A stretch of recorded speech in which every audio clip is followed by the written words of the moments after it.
Welcome everybody to today's webinar on importance of component testing. I'm glad you all could make it. We are happy to have you here.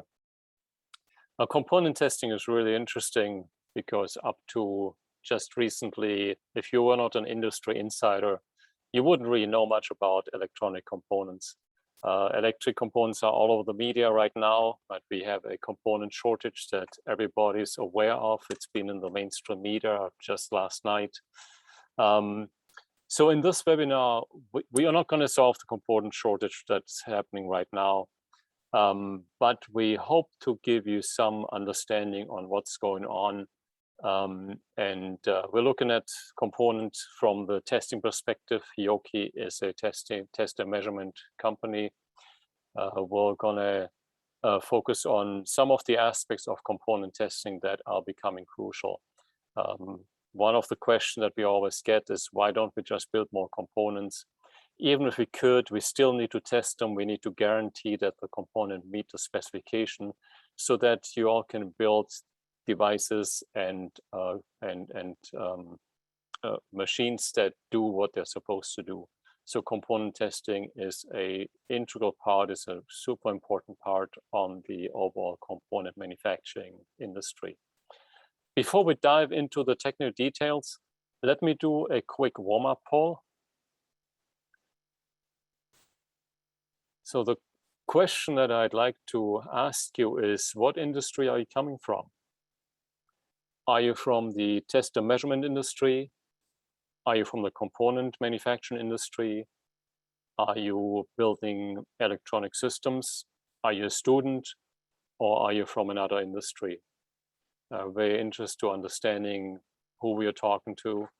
I'll give it a few more minutes so that you all have a chance to put your response in. And I do see responses coming in already. Thank you very much for everybody who answered.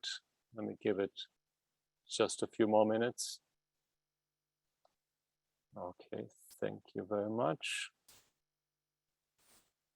Okay. Yeah, I think we have a nice representation of the answers right now. Thank you. Let me end the poll here. And so the results are in. So majority of you all are from the test and measurement industry. Then next 23% is component testing and others. And some of you are in the electronic systems design industry. Thank you very much for that. It's great to know where you're all coming from.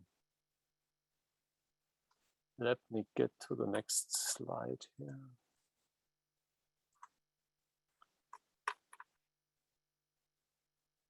Okay, so let me give a bit more about Hioki. Hioki was founded in 1935, so that is just a few years before Hewlett-Packard was founded. We started as a contract manufacturer, and we have this legacy of customer focus that you need to do to be successful in the contract manufacturing industry. We are a fully vertically integrated company, meaning that almost all of our instruments, 98% or so, are designed and manufactured in Japan. We have over 200 main products, and we continuously innovate. So for example, during COVID shutdown, when pretty much the whole world was shut down, we released a record number of new instruments.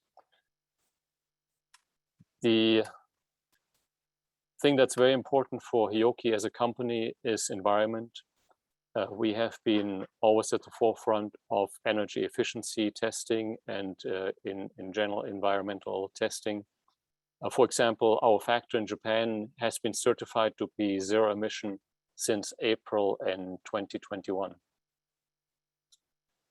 With this, I want to move on to the next slide. That the webinar today is moderated. We have a moderated question and answer session at the end of the presentation. We will not stop to answer questions during the presentation, but please use the Q&A box that you see in the bottom of the screen to submit your question. We have panelists ready to answer your questions live as they come in, and we will answer some of the questions that come in during the presentation at the end of the presentation in the question and answer session. So please, when you have questions, type them in. We're going to answer them right away. And after the presentation, you have some extra time to ask specific questions. The session is recorded. It will be available after a few days after we finish the presentation. And with this, I want to introduce our speakers. First, we have Ishan Dalcik. He is an applications engineer at Hioki USA. He comes with a long history and experience in test and measurement. Before joining Hioki, he was a component test engineer at Maxim Integrated here in Dallas. He spent there 8 years, and before that, he was an applications engineer for DFW Test, where he spent another 13 years. Ishan holds a bachelor's degree in science and in electrical and electronic engineering from the Trinity College in Dublin. Next, I have our panelist. Our panelist today is Barry Bowling. Barry has served in the test and measurement industry, both in application support and in product marketing for pretty much all his career. His main expertise is in data recorders, power analyzers, and memory recorders. He's been working in industries related to power generation, power electronics, motor drives, hybrid vehicle research and development and production. Barry holds a Bachelor's of Engineering degree from the Georgia Institute of Technology. And myself, I'm Chris Schultz. I'm the product manager at Hioki USA. Before joining Hioki, I was product manager with Rohde & Schwarz North America, where I was responsible for the vector network analyzer product portfolio. I do have a PhD in electrical engineering with emphasis in optical communication from the Georgia Institute of Technology. So now that you know a little bit about us, I'd like to pass the word to Ishan, who is going to walk you through today's webinar. And I'll see you at the end of the presentation in the question and answer session. Chris, thank you for the introduction. Thank you, everyone. Thank you for attending. Today's outline, I'm going to talk about component testing, but since this is a general, broad audience, we're going to start from the beginning. So we're going to talk about what are electrical components and why do we even test them? And then when are these tests performed? And then I'll talk a little bit about how we make precision measurements. And this is just general kind of rules that apply to a lot of different instruments. And then I'll talk about some of the key considerations for production testers or end-of-line production testers, and then some of the requirements for characterization and research and development. Instrument focus will be mainly on LCR meters and impedance analyzers. And I'll give some examples about production testing and characterization testing. So what are electronic components anyway? So a general definition is that any basic discrete or physical entity in a system, an electronic system. So it's used to affect the electrons and their associated fields. Now, having said that, we can separate components into two broad groups. First, we have active components. They can deliver or produce power, and they can inject power, control and amplify current, and they rely on an external power to function. On the other hand, we have also passive components, such as resistors, fuses, shunts, transformers, capacitors, inductors. Those would all be passive components, and they either store or consume energy. So in this presentation, we'll focus a little bit more about passive components. So passive components really are the building block that make any electronic circuit possible. Then over the years, the complexity of integrated circuits has increased exponentially, as we all know about the increasing density of transistors that can be fabbed onto a silicon die. And so this has led to higher clock speeds, higher overall pin counts, and increased complexity. The printed circuit board has also had to evolve with high density multi-layer boards, and some requiring precise impedance control for signal integrity. So surface mount components have largely replaced through-hole components as a result.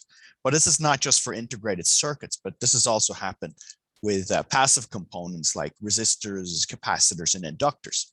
For instance, when you have decoupling capacitors that are surface mount, it's a lot easier to place them very close to the device pins, especially when you don't have to have mounting holes that go all the way through the board. And it's also a lot easier to place very small surface mount capacitors and resistors in a densely packed board. So in the future, there's no reason to believe that this trend won't continue. So why do we even test components? And this seems like an obvious question. And the main reason is that we want to screen out any failing components or gross failures or damaged components or components that are out of spec. So for example, any electronic product could have thousands of components. And if a single failing component can result in the entire system not working, we have to make sure that they all work, obviously. Also, a designer has to be able to select components based on their characteristics. So we have to test and publish their specifications. So we have to characterize them. And they also have to meet certain industry standards. And there's also safety and reliability requirements.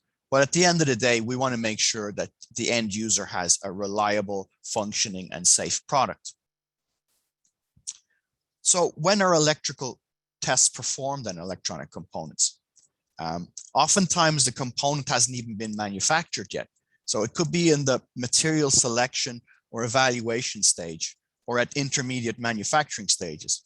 In this example, this is an example of lithium-ion manufacturing process.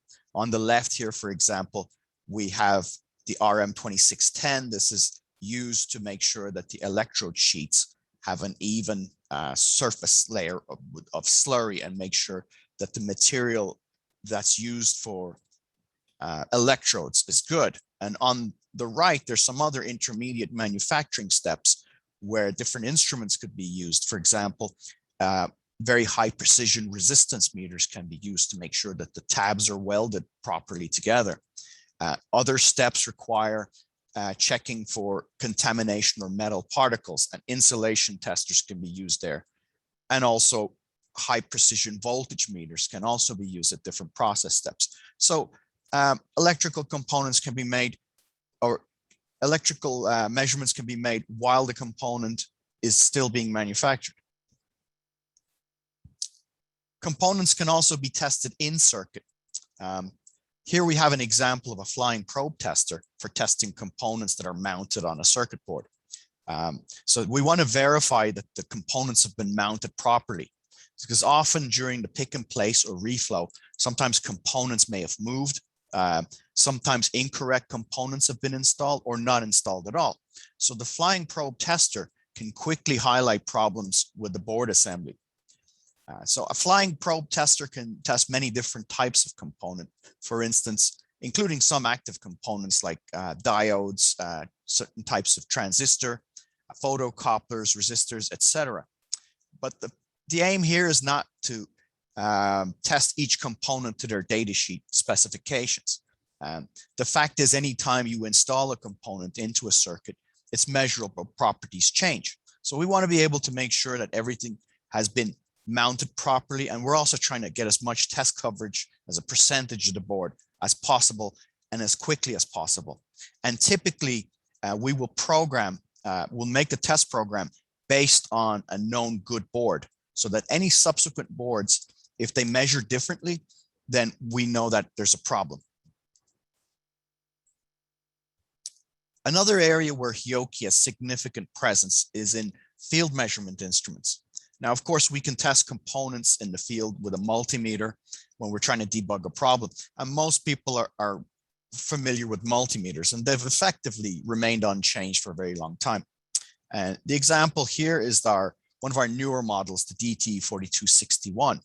And it has Bluetooth connectivity, so you can pair it with your cell phone. And we have an application called Genet Cross. And this allows much greater functionality of the multimeter. For example, we can capture waveforms, we can record data, and we can also generate reports on our cell phone and then send it to the cloud or email it to ourselves or our colleagues. And so we can even attach pictures to the report with the camera phone. So the Bluetooth connectivity really expands the usefulness of what would be otherwise a typical or a standard multimeter. So another reason for component testing would be for safety and reliability. Let's take, for example, insulation resistance testing. So often there are insulating materials inside of components. Their purpose is to block the current. An example would be the dielectric material in a capacitor, or the insulation between the windings of an inductor. Now, insulation resistance testing is very important. And what we do is we force at very high voltage and measure minuscule leakage current, and then calculate the resistance with Ohm's law. And so a low resistance could indicate a contamination or a problem with the material. So if it's not providing the expected isolation, this could be a reliability and safety issue when the component is used in the equipment. So insulation resistance testing has certain challenges. It tends to be very time dependent. So there's an initial charge current that diminishes whenever you put high voltage on an insulator. And this is due to the dielectric absorption. So it could take a very long time as it diminishes to reach a fixed value or to converge. So it's quite common with this type of test to measure insulation resistance after a set time. And typically with a lot of components, it will be 60 seconds test time. Measure after 60 seconds.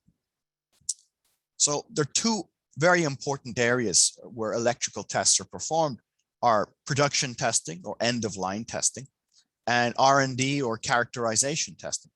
So end of line testing, the testers are responsible for testing the overall functionality of the product. So typically the main parameters will be tested at 100%, and often the conditions and parameters are defined by industry standards for passive components.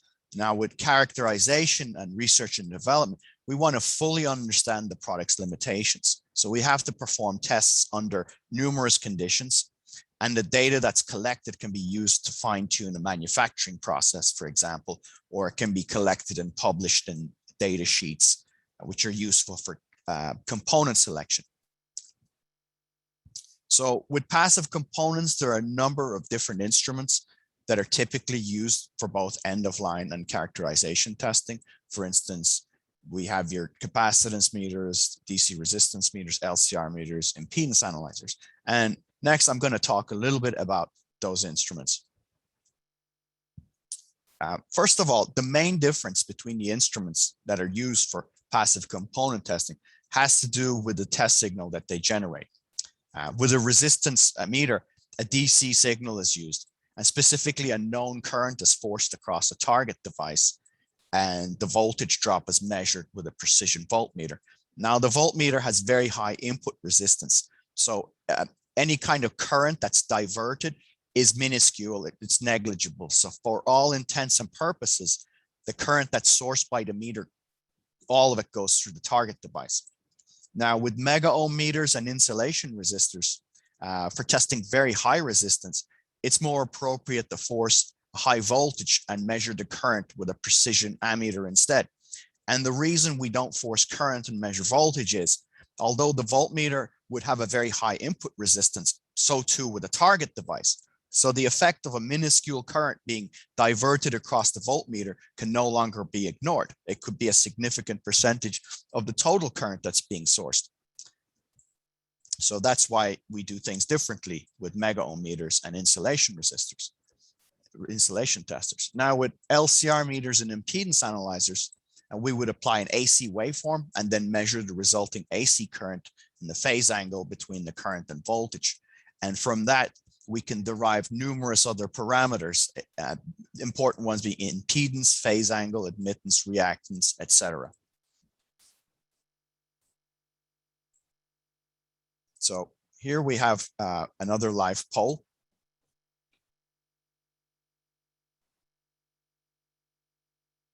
Okay, so this is our transitional poll.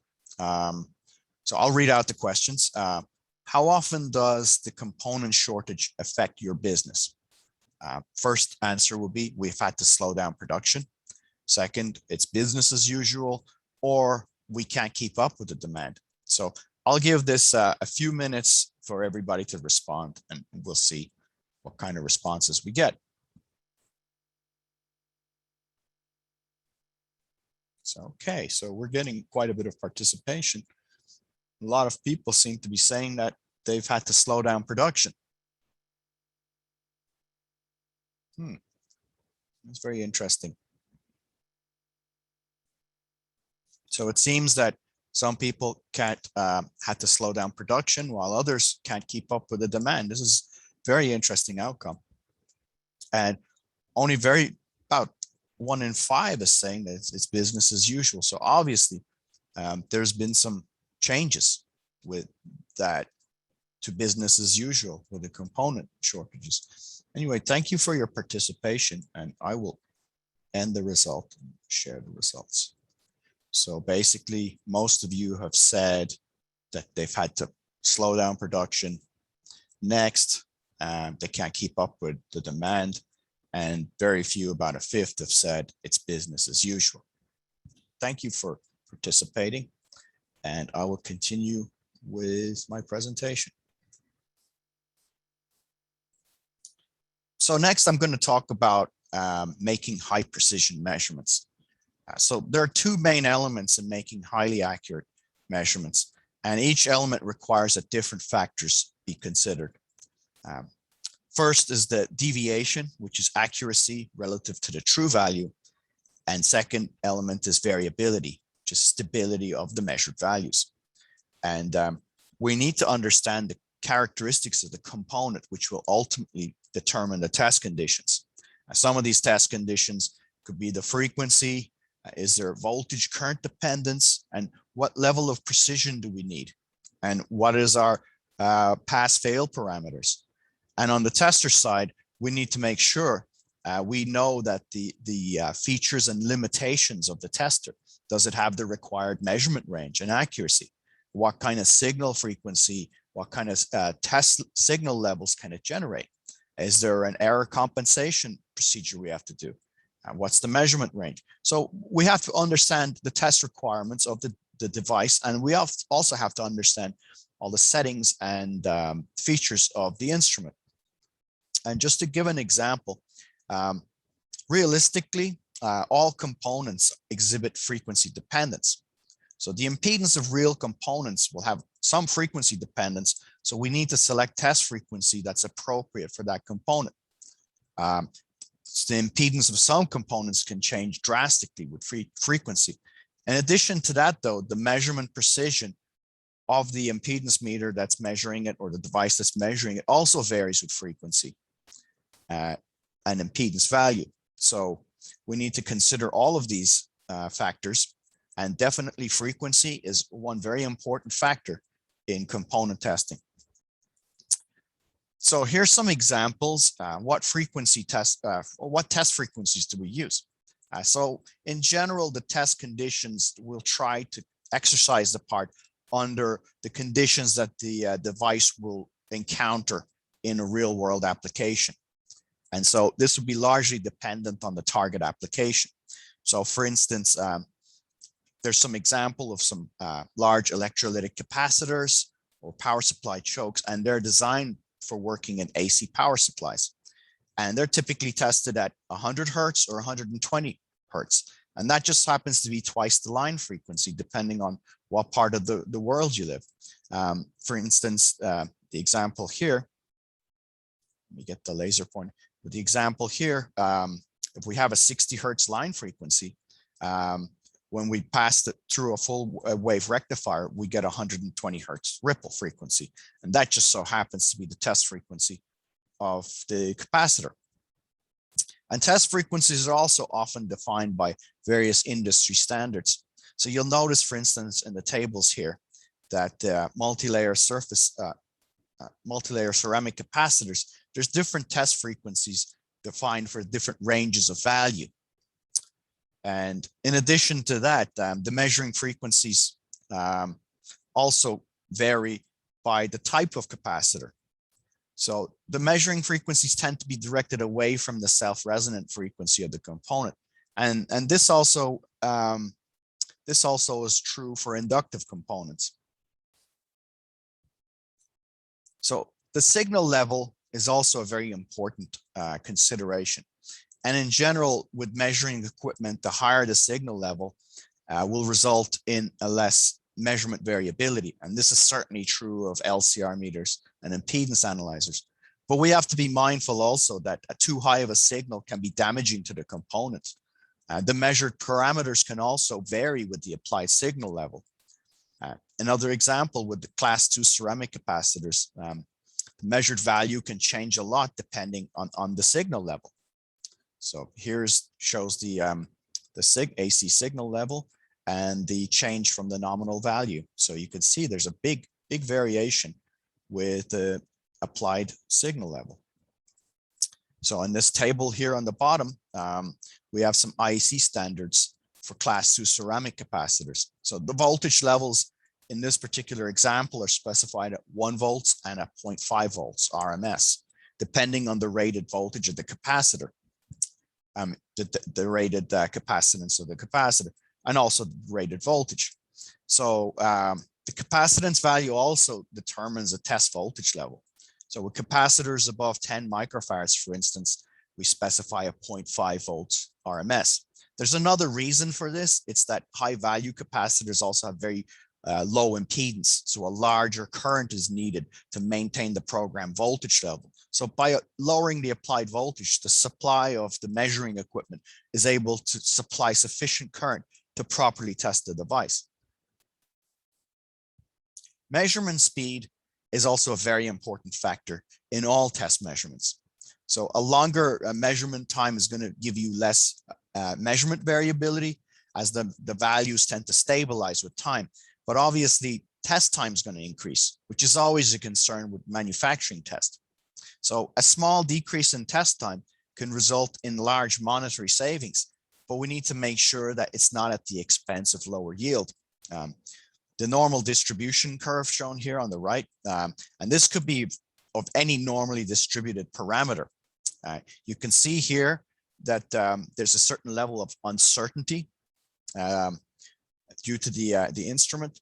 And so we have to set our limits a little bit further in than the upper and lower spec limit as a result. And we, depending on how that parameter is distributed, that could yield to a significant yield loss, or it could be a trivial yield loss. So we have to understand the datasheet specifications, and there's also other parameters that can shift the distribution, like temperature. So we need to understand the process, and we also need to understand the variability, and then we can select what is an optimum test time.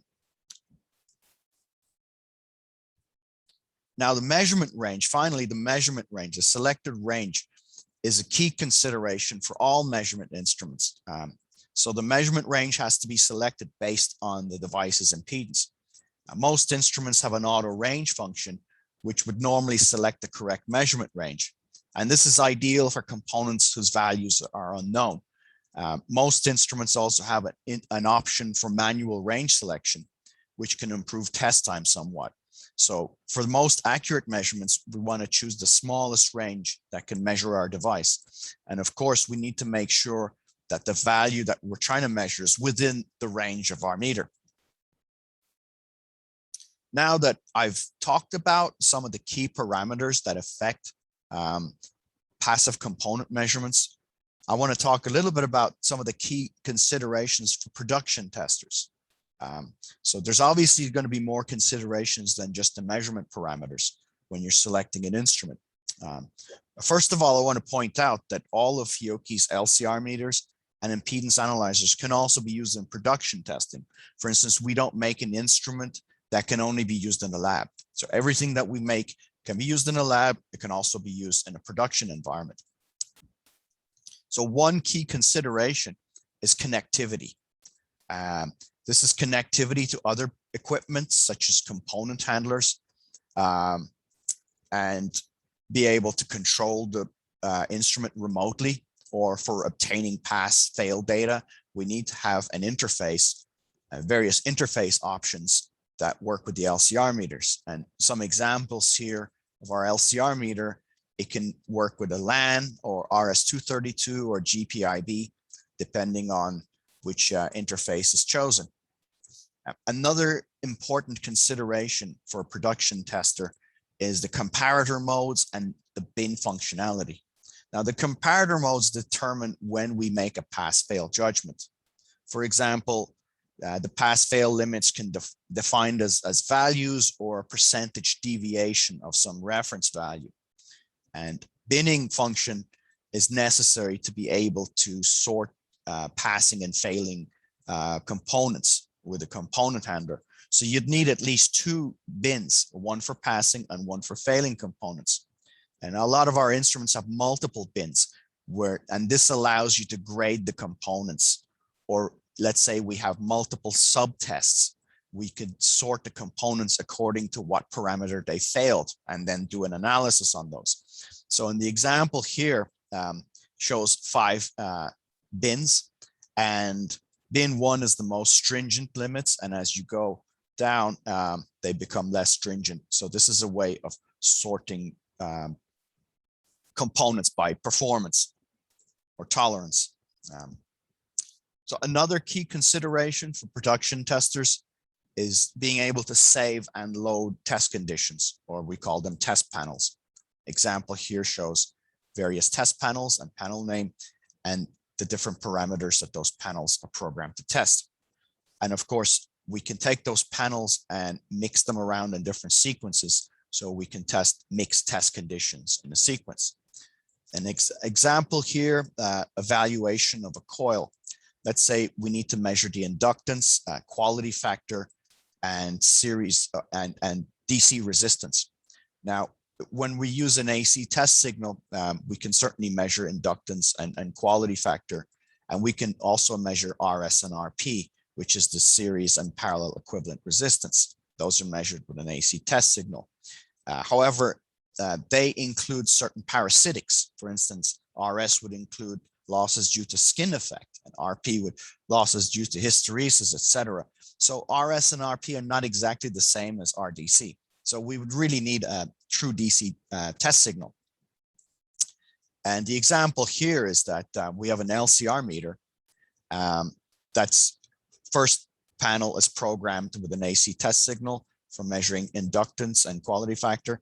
Next panel, we switch over, we can switch to a true DC measurement. And all of our LCR meters and impedance analyzers, except for the very high frequency ones, also work as a true DC resistance meter. Another consideration with a production tester is to be able to verify that the instrument is making good contact with your device, or our continuity test. So when you're not making good contact with your device, the measurement's going to be out of spec and you're going to fail that component, which might be perfectly fine. So we want to be able to avoid yield loss and also to alert the production if there's a continuity issue. And the pictures here show how we take care of those problems. We have the contact check function that's used for 4 terminal measurements.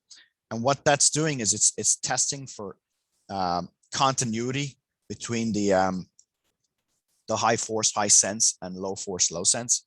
If they're contacting the device, they should be a dead short between them. Now, if we use a 2 terminal measurements where the source and sense lines are shorted together before they reach the electrode, the measurement electrode, we have a high Z or high impedance rejection function.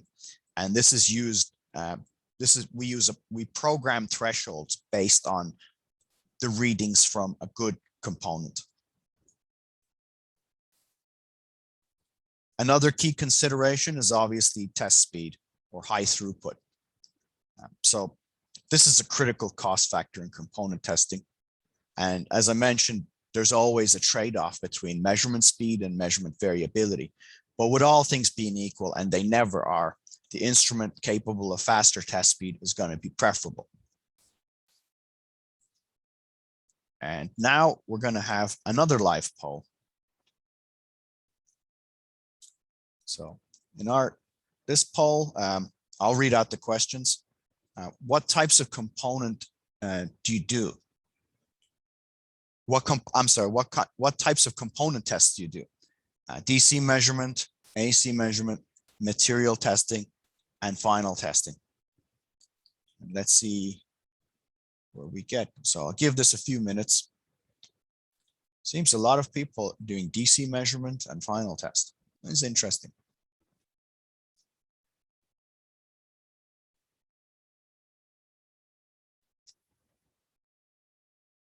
Okay, so I'll give this a few more minutes. So it seems that final test is in the lead, followed by DC measurements. And although it's not covered in this webinar, we do make a lot of DC resistance meters, so specifically for DC measurements. Okay, so I'm going to end the poll now. And let's share the results. Okay, so number one response was final test, followed by DC measurements. And then there's other measurements. And 13% of you said AC measurements. And 6% material testing. Well, thank you for participating in our poll. I will, there's the results here. I will continue with the presentation. Now, I've talked a little bit about LCR meters. I mentioned impedance analyzers. So I want to clarify what's the difference between an LCR meter and an impedance analyzer. Yeah, sometimes these terms are used interchangeably and different companies define them in different ways because these instruments are very, very similar. They both apply an AC waveform, and then they measure the resulting AC current and the phase angle, and then derive numerous parameters. So both instruments can be used in final test, production testing, but the impedance analyzer has graphing functions that are built in, so you can generate graphs on the instrument display, and they also have equivalent circuit analysis tools. So that makes it a better choice for research and development and characterization.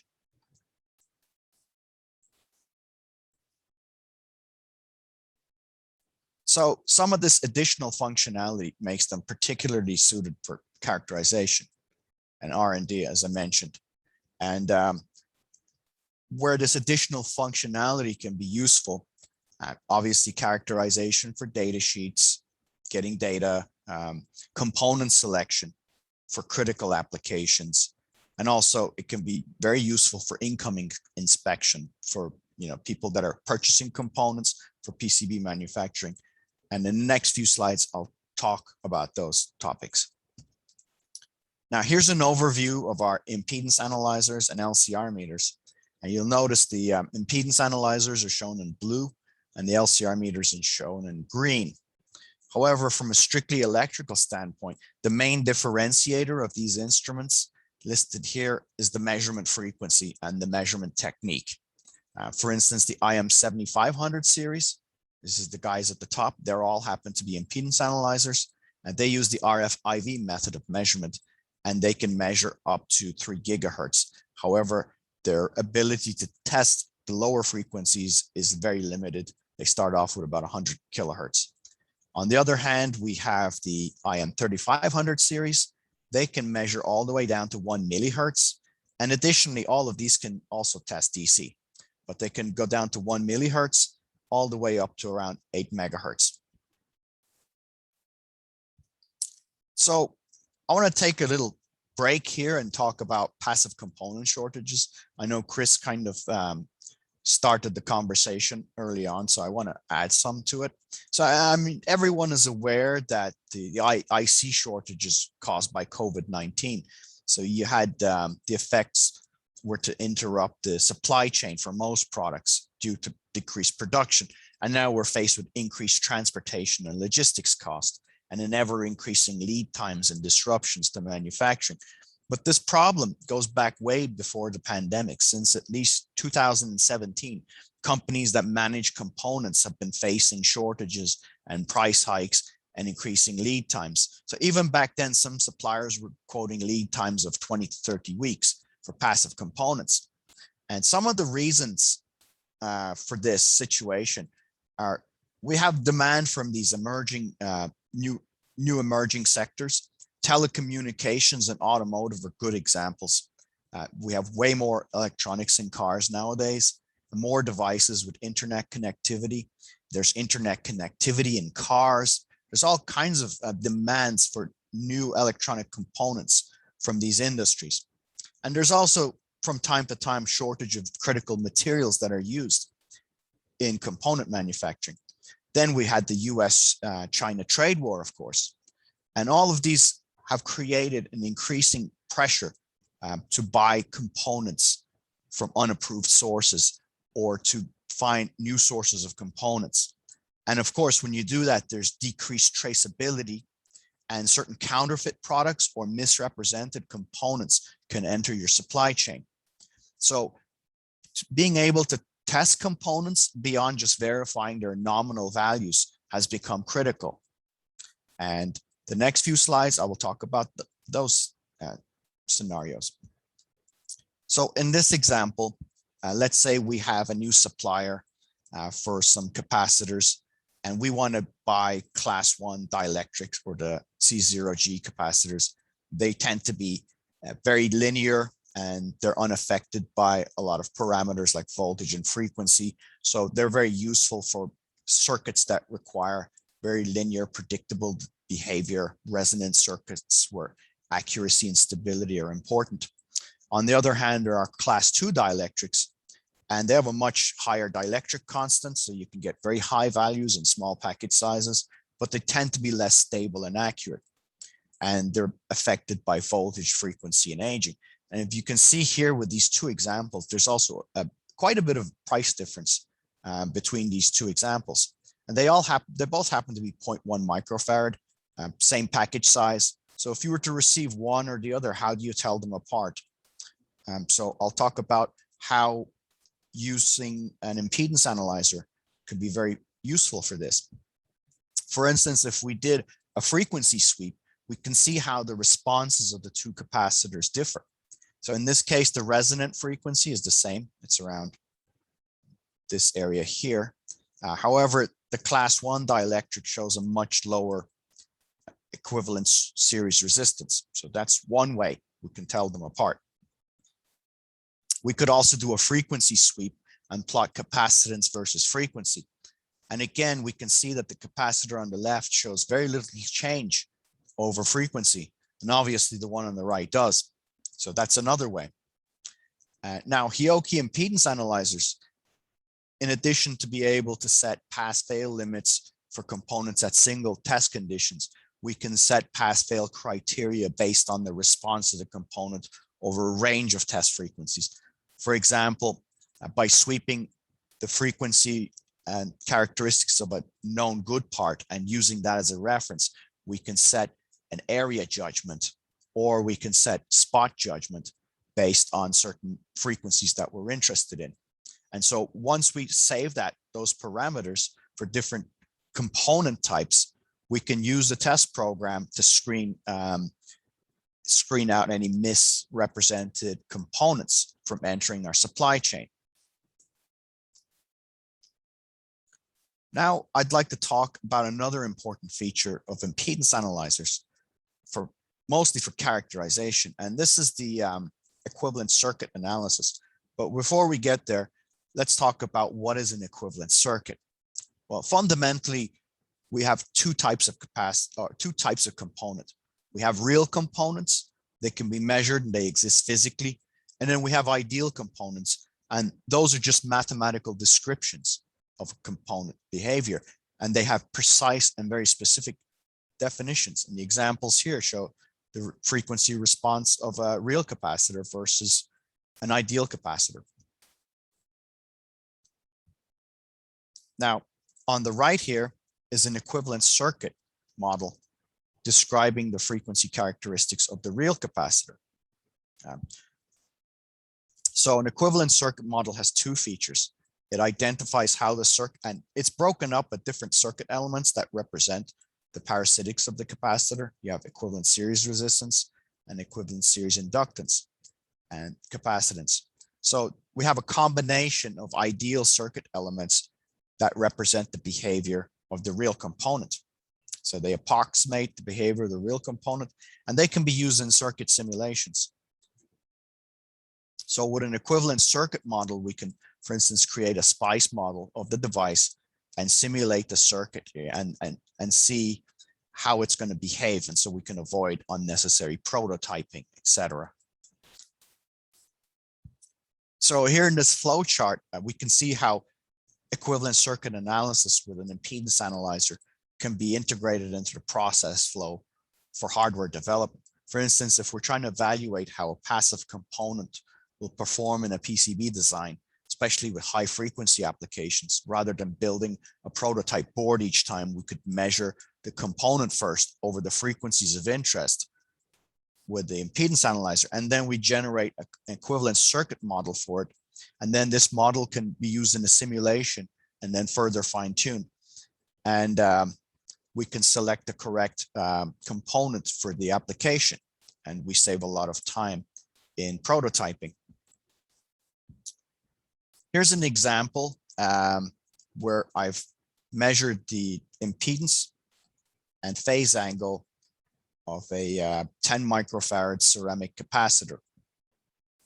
So the plot here on the left, the dark blue line, or the blue line here, is the actual impedance of the capacitor, and the purple line is the phase angle.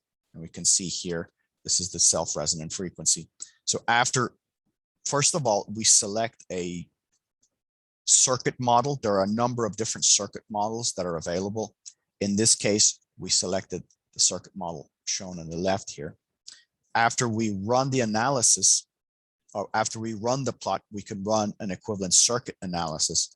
And what it does is it fills in the variables, the values, into this equivalent circuit that would give you the same response. And the chart, the graph on the right shows when we exercise that model. And we can see here the purple, which is the phase. It's an almost perfect overlap between the real response versus the modeled response. And then the dark blue shows the modeled response based on the parameters that we calculated versus the real response. So the phase plots are almost identical and overlap each other. And the dark blue and the light blue are very close agreement. At least they have the exact same resonant frequency. Now in the plots here, I've disabled the phase plot. So we're only looking at the impedance plots just for the sake of clarity. So we can also do a what if analysis by modifying the parameters that were calculated by the equivalent circuit analysis. Let's say, for example, if we take the circuit analysis, the circuit that was modeled, and we change the ESL from 8.52 nanohenries to 5 nanohenries, equivalent series inductance, what would happen to the resonant frequency? Well, we can certainly change that, and then we rerun the simulation. And you can see here that the resonant frequency has shifted from around 5 megahertz to around 7 megahertz. So this type of what-if analysis, we can quickly show how selecting a component with varying parasitics affects its performance. And it's also a valuable tool for component manufacturers and hardware designers when they're trying to select a component. Another example here is to illustrate my point about component selection. We have the power circuit for an EV drivetrain. So stage one takes the power from the battery, and this is the DC to DC converter. And so it outputs a DC voltage from the battery pack, but this needs to be smoothed out. And this is done with stage two, which is the smoothing circuit, which removes high frequency components that are contained in the output from the DC to DC converter. And finally, stage three is our three-phase inverter, and it generates three-phase variable frequency AC power to drive the motor. Now, we have two capacitors here, shown here. This is the DC link capacitor, and that should have a very low self-inductance and very low equivalent series resistance. And we want to have an equivalent series resistance so it doesn't, it's efficient. And we also have a snubber capacitor. Now the snubber capacitor, its purpose is to reduce the output ringing by the high frequency components that are generated during the switching. So it has to function at high frequency. Now, because real capacitors have parasitic inductance, there's a frequency at which the capacitor self-resonates. And then beyond this frequency, the capacitor behaves as an inductor, and it does us no good. So with that said, the capacitor you select has to have a resonant frequency of at least twice as high or twice higher than your switching frequency, and probably faster than that, especially if you want to filter out, if you need to filter out high order harmonics. So this is an example of being able to select the correct, not only just the correct nominal value, but to correct the component based on desirable or less parasitics. So here's an overview of what we've discussed so far. And this is my last slide, and then I will hand it to Chris. So almost every industry is impacted by passive electronic components, and they're the building blocks of all electronic products. For instance, it affects our healthcare industries, food production, banking, the way we work, how we get around, how we communicate. So it's also very critical to our future. So electronic test and measurement industry is critical in ensuring that we have electronic components that function, they're safe and reliable. So as a test and measurement company, Hioki supports components at many different levels, component testing at many different levels, from being able to manufacture safe and reliable components to verifying their performance or their functionality in circuit, and also for helping the development of new applications and helping to maintain supply chain integrity. Components testing covers a very wide and important role. So with that, I'll say thank you for your attention, and I will pass it on to Chris. Hey, Ishan, thank you very much. Let me just summarize that. It's amazing how much testing is really necessary for component testing to guarantee that components work the way that they're supposed to work. So ramping up component production is more than just producing more, it's also testing more. So challenges there that we are well prepared to address. We have been at the forefront of electronic testing since 1935. We provided, as Ishan showed, we have instruments that are used for research and development tests. We have been continuously innovating throughout the pandemic, throughout the downturn. Ishan showed you some of the instruments that are in high volume production, high throughput production, as well as he showed some of the ATEs that we manufacture. Again, all of our instruments are manufactured in a zero emission factory in Ueda, Japan. So high quality. We have managed the component shortage that we are affected by also very well. So we have very little delivery delays at this point in time. Hioki USA is located in Dallas, Texas. We've been there since 2 years when we relocated to Dallas. For more information, please check out our website at hiokiusa.com. We have a knowledge center that has many of the recordings of webinars and a lot of other information about specific applications that's ready at your fingertips. You can follow us on LinkedIn, on Facebook, and of course on YouTube. And of course, you can contact us anytime, either by phone, email, or any of the social media channels.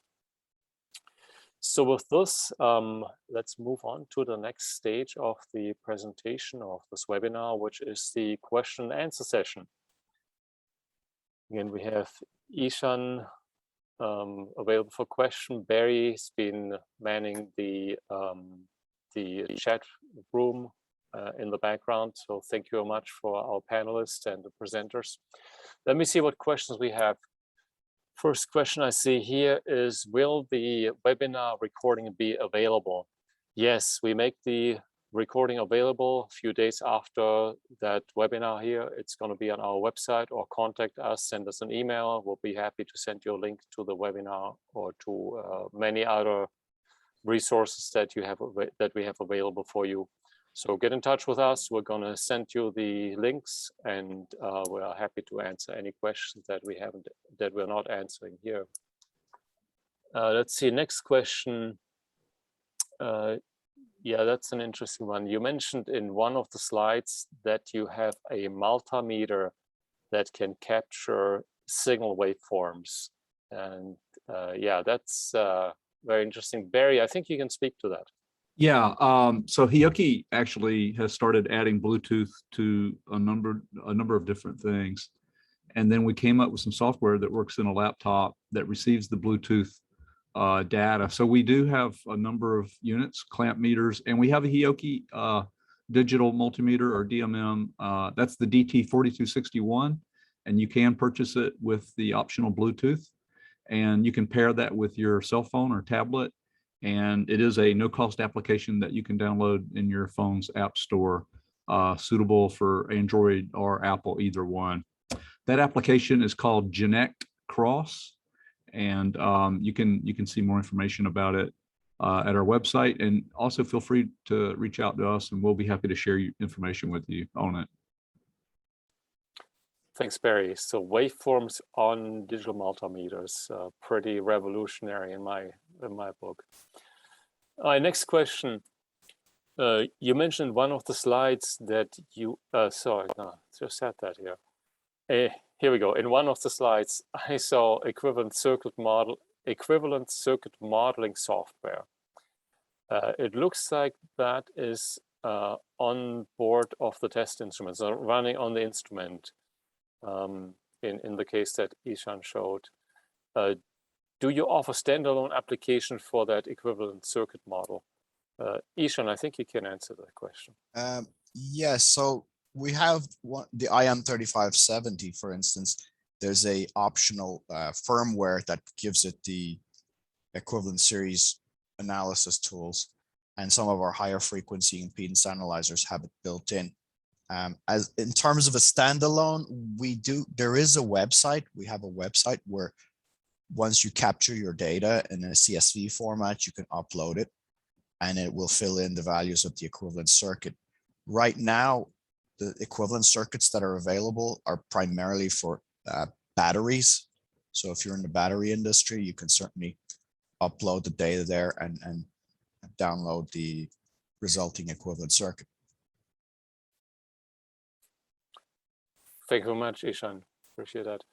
Got another question. How do we handle the component shortage?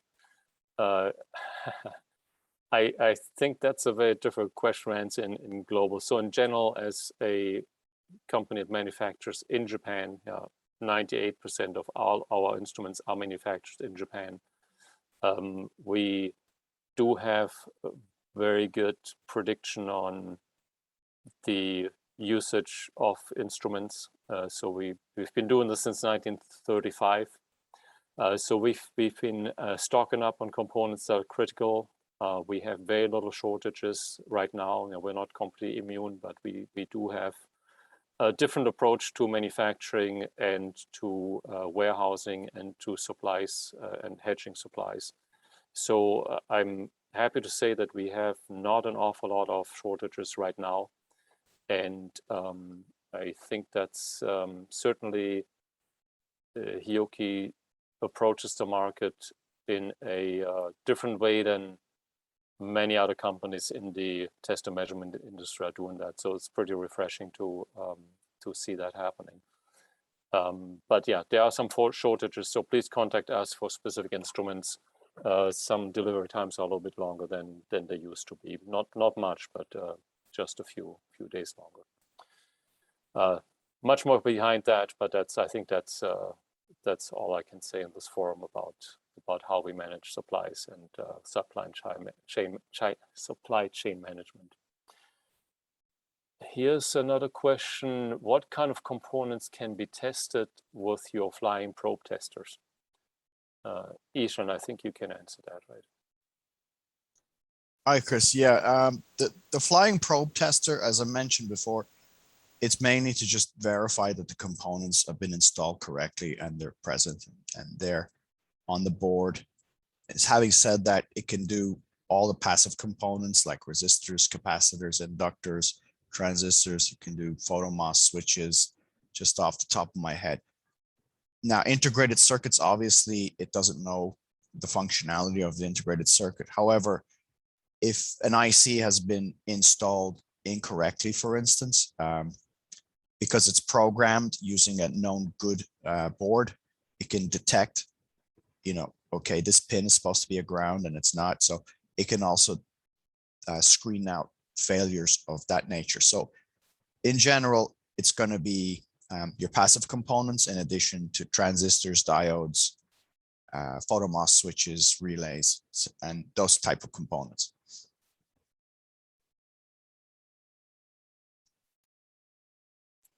Thanks, Ishan. Appreciate it. Here is one a question about going back to the previous question about the equivalent circuit model. The question is, where do we find the website? It's www.circuitfitting.net.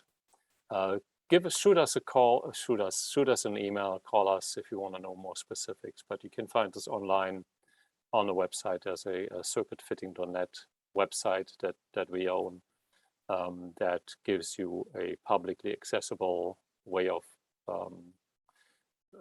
identifying lump parameter systems specifically for battery applications. So the topologies that we have there are specifically geared to battery testing.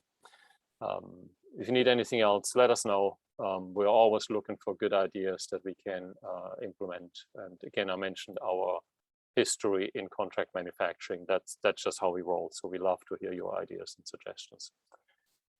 Another question here, can you go over mega ohm meter versus insulation meters again?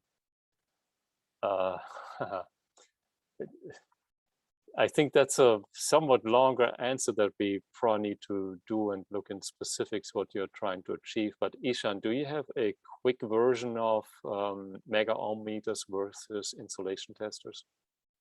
I mentioned in my presentation, I kind of grouped them together because they both force very high voltage and measure very, very small amounts of current.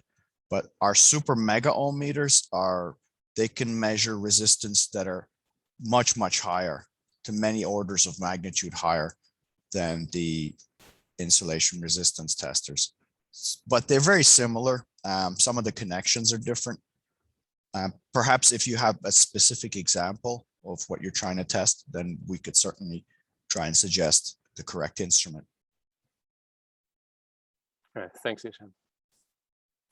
And here's one more question that just came in.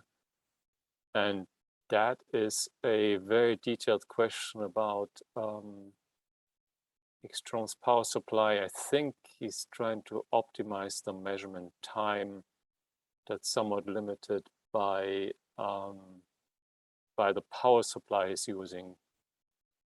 Okay, I think we need to take that offline and have a deeper discussion on that. So the person who's asking the question, please shoot me an email. Would love to get more into details about the specific setup that you have. There's an LCR meter involved, power supply involved. There is some voltage ramping involved from 0 to 40 volts at 1 megahertz. I think that's probably more specific to that specific application. So I think we should really take the time to answer that for you specifically so that you get the right answer and can do something with it. And that's what I see here. That is all the questions I have. Well, I want to thank you all again for attending this webinar. I hope it was useful. Again, we have a lot of resources available on the web and our website. You can, of course, anytime ping Ishan or Barry or myself with specific questions. Want to thank Ishan for his presentation, Barry for answering the questions, manning the panel and answering questions in the background. And I hope I see you at one of our next webinars. Thank you very much.